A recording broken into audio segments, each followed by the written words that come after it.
శివదుర్గ జ్యోతిష్యాలయం ఆర్థిక ఉద్యోగ కుటుంబ మరే ఇతర సమస్యలకైనా పరిష్కారం చూపబడను. పరిష్కారం కోసం ఈ నంబర్ని సంప్రదించండి. టీడీపీ 3వ లిస్టు ప్రకటించింది. ఈరోజు నంద్యాలతో పాటు కర్నూలు పార్లమెంట్ అభ్యర్థుల ప్రకటన చేశారు. కర్నూలు నుంచి బస్తిపాటి నాగరాజు ఉండగా నంద్యాల నుంచి బైరెడ్డి శబరి పేరు, ఇది ఎప్పటి నుంచి అనుకుంటున్న పేరు ఈరోజు అధికారికంగా ప్రకటన చేశారు. మనతో మాట్లాడడానికి బైరెడ్డి శబరి ఉన్నారు. చెప్పండి మేడం, మీకు మొదటిసారిగా ఒక మహిళగా నంద్యాల పార్లమెంట్ నియోజకవర్గానికి ఎంపీ అభ్యర్థిగా ప్రకటించారు. ఎలా ఫీల్ అవుతున్నారు?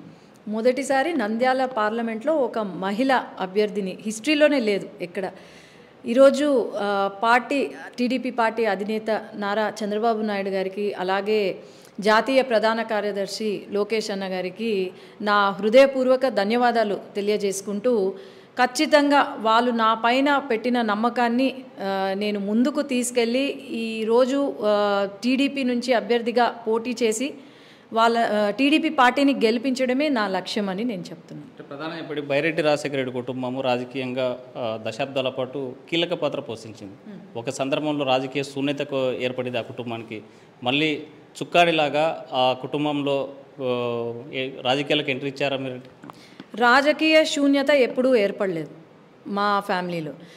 ఏంటంటే డిఫరెన్స్ ఇప్పుడున్న రాజకీయ నాయకులకు మాకు ఏంటి అంటే డిఫరెన్స్, నాన్నగారు ఎప్పుడూ కూడా ఒక పదవి కోసమో లేకపోతే పవర్ ఉండాలా నాకు అని ఎప్పుడూ ఆలోచన చేయలేదు. ఆయన ఒకటే ధ్యేయము, నా రాయలసీమ ప్రజలు, నా ప్రాంతము అభివృద్ధి చెందాలా, ఏదన్నా సమస్య వస్తే హక్కుల కోసం పోరాడారు తప్ప ఇక వేరే ఏమీ లేదు. మాకు రాజకీయ శూన్యత ఉండుంటే మాకు ఇంత అభిమానించే వాళ్ళు ఉండేవాళ్ళు కాదు. మాకంటూ వర్గం ఇన్ని ఏళ్ళ తర్వాత కూడా మాకంటూ ఒక వర్గం ఇంకా నిలుపుకోగలిగినాము అంటే ఇది మా పొలిటికల్ సక్సెస్ అని నేను భావిస్తున్నాను. అంటే బైరెడ్డి రాజశేఖర రెడ్డికి సంబంధించి రాజకీయ వారసులు అంటే మొన్నటిదాకా కొద్దిగా మీ అన్న తమ్ములకు సంబంధించి డిఫరెన్సెస్ ఉన్నాయి. అసలు బైరెడ్డి రాజశేఖర రెడ్డి అసలైన వారసురాలు మీరే అంటే? అరే, అసలైన వారసురాలు నేను, బైరెడ్డి కూతుర్ని. నేను కాకపోతే ఇంకెవరైతారు వారసురాలు? అయినా వారసులు నేను ఏదో బైరెడ్డో లేకపోతే వేరేదో ముఖ్యం కాదు. ఏదైనా వారసత్వం అనేది వారసత్వం వస్తుంది, కానీ మనం ప్రూవ్ చేసుకోవాలా పొలిటికల్గా. నేను ఈరోజు ప్రూవ్ చేసుకున్నాను, నేను హక్కుల కోసం పోరాడాను, ఏ సమస్య వచ్చినా నేను అండగా ఉన్నాను. ఈరోజు మన నియోజకవర్గ ప్రజలకు నేను సేవ అందిస్తున్నాను. మరి ఎవరు వారసురాలు, ఎవరు పొలిటికల్గా ముందుకు వెళ్తున్నారో అది ఆలోచన చేయాలి. సోషల్ మీడియాలో నేను ఒక 2-3 డైలాగులు కొట్టుకుంటూ యూట్యూబ్లో నేను ఏదో హల్చల్ చేసుకుంటూ ఉండొచ్చు, కానీ నేను అది చేయలేదు. నేను గ్రౌండ్లో తిరిగాను, ప్రజల కోసం, ప్రజల వెంట నేను అండగా ఉన్నాను. కాబట్టి పార్టీ నన్ను గుర్తించింది. ఈరోజు నంద్యాల పార్లమెంట్ అధ్యక్షురాలుగా మీరు పనిచేశారు బీజేపీలో. మరి ఈరోజు ఆ నియోజకవర్గంలో ఉన్న సమస్యలు ఏమైనా గుర్తించారా? ప్రతి నియోజకవర్గంలో సమస్యలు ఉన్నాయి. ఈరోజు గెలిచారే తప్ప గెలిచినందుకు కనీసం 1%, కనీసం 1% కూడా న్యాయం చేయలేదు ఇక్కడ ఉన్న ఎమ్మెల్యేలు కానీ ఎంపీ కానీ. ఈరోజు ప్రతి నియోజకవర్గంలో ఏదో ఒక సమస్య, చిన్న సమస్య కాదు, అసలు తాగడానికి నీళ్లు లేని ఊర్లు చాలా ఉన్నాయి.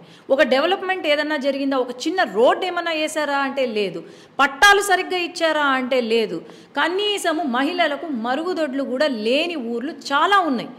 కానీ ఇక్కడ ఏంటంటే దీనిపైన కాన్సన్ట్రేట్ చేసే బదులు వీళ్ళు చేసిందల్లా అవినీతి. వీళ్ళు చేసిందల్లా ఏ ల్యాండ్ దొరుకుతుందో దాన్ని కబ్జా చేద్దాం, ఎట్లా మనము డబ్బులు తిందాము, ఎట్లా మన డబ్బులు బ్యాంక్ అకౌంట్లు నిండుతాయి అనే తప్ప వీళ్ళు ప్రజలకు మంచి చేయాలా, పేదరికంలో ఉన్న వాళ్ళను ముందుకు తీసుకెళ్లాలా, యువతకు ఉద్యోగాలు ఇవ్వాలా అనే ధ్యాస అసలు లేదు. సరే, ఎమ్మెల్యేల విషయం పక్కన పెడదాము. ఇప్పుడు ఎంపీ గారు, ఆయన పేరు కూడా ఎవరికి తెలీదు. మరి 5 సంవత్సరాలుగా ఎంపీగా గెలిచి ఆయన ఎంత చేసి ఉండాలి? కనీసం 5 సంవత్సరాల్లో ఆయన కనపడలేదని చెప్తున్నారు. నేనన్న మాట కాదు, ప్రజలు అంటున్న మాట. మరి ఎందుకు ఏం చేయలేకపోయారు? ఎన్నో చేసి ఉండొచ్చు, ఎంపీగా అభివృద్ధి పనులు ఎన్నో చేసి ఉండొచ్చు, మరి ఎందుకు ఏం చేయలేకపోయారు? ఈరోజు ఇరిగేషన్ని ముందుకు తీసుకెళ్ళి ఉండొచ్చు, ప్రాజెక్ట్స్ పూర్తి చేయాలని మనం లోక్సభలో మాట్లాడి ఉండొచ్చు. ఈరోజు అది లేదు. ఒక హెల్త్ సెక్టర్ నంద్యాలలో ఏదన్నా ఒక ఇబ్బంది ఎదురవుతే లేదు, కర్నూలు పోండి, బెంగళూరు పోండి, హైదరాబాద్ పోండి, నంద్యాల ఒక హెల్త్ హబ్గా ఎప్పుడు మారుతుంది? సరే, ఈ ఎంపీ గారు ఏమన్నారు, సీడ్ హబ్గా మారుస్తామన్నారు. ఏం చేశారు? చంద్రబాబు నాయుడు గారు ఆ రోజు జీవో కూడా పాస్ చేశారు, కానీ అప్పట్లో ప్రభుత్వం మారింది. మరి ఈయనకేమైంది? సీడ్స్ బిజినెస్లోనే ఉన్నారు కదా, కల్తీ సీడ్స్ అమ్ముకునే బదులు సీడ్ హబ్గా మార్చుండొచ్చు కదా. మరి ఓట్లు కావాలన్నప్పుడు సొంత మండలము ఉయ్యలవాడ ఊర్లోనే ఏం డెవలప్మెంట్ చేయలేదు, ఇంకా మళ్ళీ ఈయన 5 సంవత్సరాలు వచ్చి డెవలప్మెంట్ చేస్తారని అయితే ఎవ్వరు, నేను అనుకోను, ప్రజలు కూడా అనుకోరు. మీరు చెప్తున్నారు మినీ కోనసీమను తలపించేటువంటి నంద్యాల పార్లమెంట్లో కనీసం తాగడానికి నీళ్ళు లేవని స్టేట్మెంట్ ఇవ్వడంలో మీ కామెంట్ ఏంటి? అసలు వీళ్ళకు ఫస్ట్ ఆఫ్ ఆల్ అవగాహన లేదు.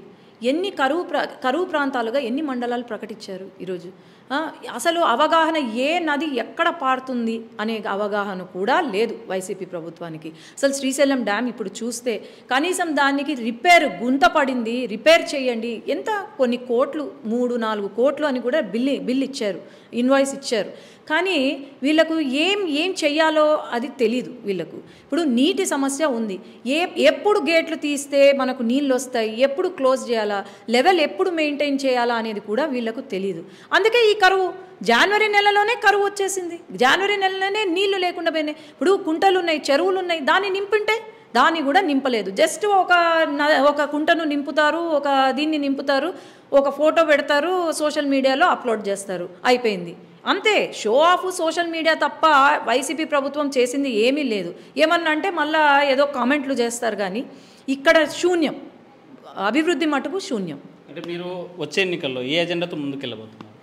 వచ్చే ఎన్నికలలో నేనైతే హెల్త్, ఇరిగేషన్, అలాగే ఇండస్ట్రియల్ ఏదైతే ఉందో ఇండస్ట్రియల్ హబ్గా మనం ఎన్నో ఇండస్ట్రీస్ వచ్చాయి, చంద్రబాబు నాయుడు గారు హయాంలో ఎన్నో ఇండస్ట్రీస్ వచ్చాయి, ఎన్నో పరిశ్రమలు వచ్చాయి, దాదాపు 30 పైన పరిశ్రమలు ఉన్నాయి, పెండింగ్లో ఉన్నాయి. అవి పూర్తి చేసే పని కాదా వీళ్ళది?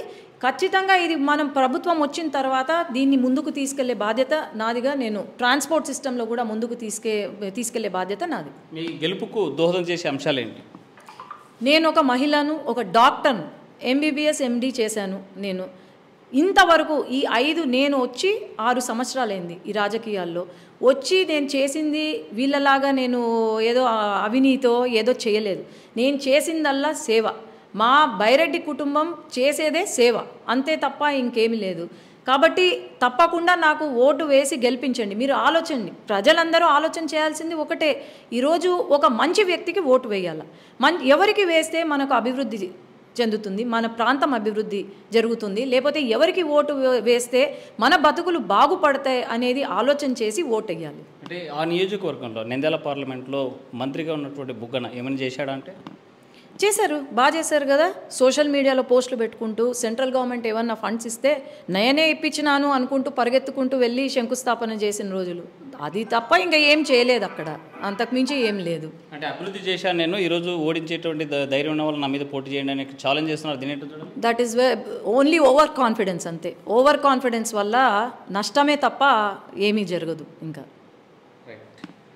బైరెడ్డి సెపరేట్ ఒకటే చెప్తున్నారు, వైసీపీ ప్రభుత్వంలో అవినీతి జరిగింది, అక్రమాలు జరిగాయి, అభివృద్ధి మాత్రం శూన్యంగా అయిపోయింది, కేవలం శంకుస్థాపనలకి రిబ్బన్ కట్టింగ్లకు తప్ప చేసింది ఏమీ లేదంటున్నారు. అయితే వచ్చే ఎన్నికల్లో గెలవడం మాత్రం తప్పనిసరి. ఆ నియోజకవర్గ అభివృద్ధి కోసము ఇరిగేషన్తో పాటు వైద్య రంగాన్ని కూడా అభివృద్ధి చేస్తామంటున్నారు. వీడియో జర్నలిస్ట్ చంద్రశేఖర్తో హుస్సేన్, RTV కర్నూలు. మరిన్ని వీడియోస్ కోసం ఛానల్ ని సబ్స్క్రైబ్ చేయండి, లేటెస్ట్ అప్డేట్స్ కోసం వాట్సాప్ ఛానల్ ని ఫాలో చేయండి, అండ్ లింక్ డిస్క్రిప్షన్ లో ఉంది.